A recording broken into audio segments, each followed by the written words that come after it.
आम आदमी पक्षाचे खासदार भाजपामध्ये गेल्यानंतर आम आदमी पक्षाच्या कार्यकर्त्यांनी अनेक ठिकाणी आंदोलन केले, ते निदर्शन होत आहेत।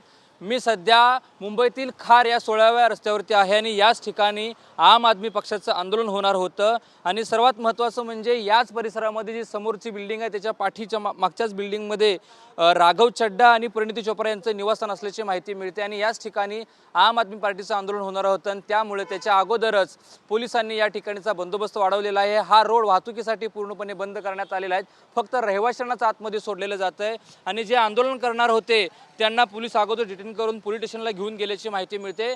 दोन्ही बाजूला हा रस्ता पूर्णपणे बंद करण्यात आलेला आहे। पोलिसांचा तगडा फौजफाटा ठिकाणी तैनात करण्यात आलेला आहे। जर तुम्ही समोर पाहू शकत असाल की पोलिसांच्या गाड्या देखील त्या ठिकाणी आलेल्या आहेत आणि हा बंद केलेला रस्ता फक्त रहिवाशांसाठीच खुला करण्यात येतोय।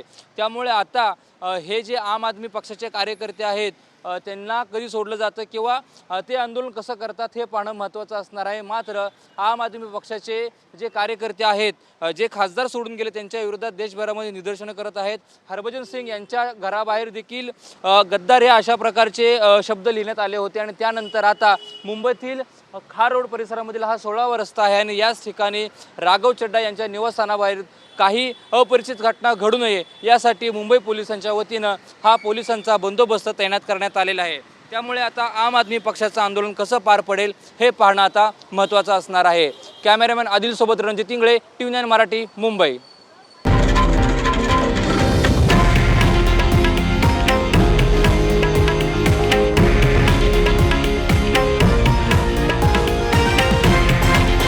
हे आहे देशातील नंबर 1 न्यूज नेटवर्क आणि आपण पाहत आहात TV9 मराठी, एकमेव।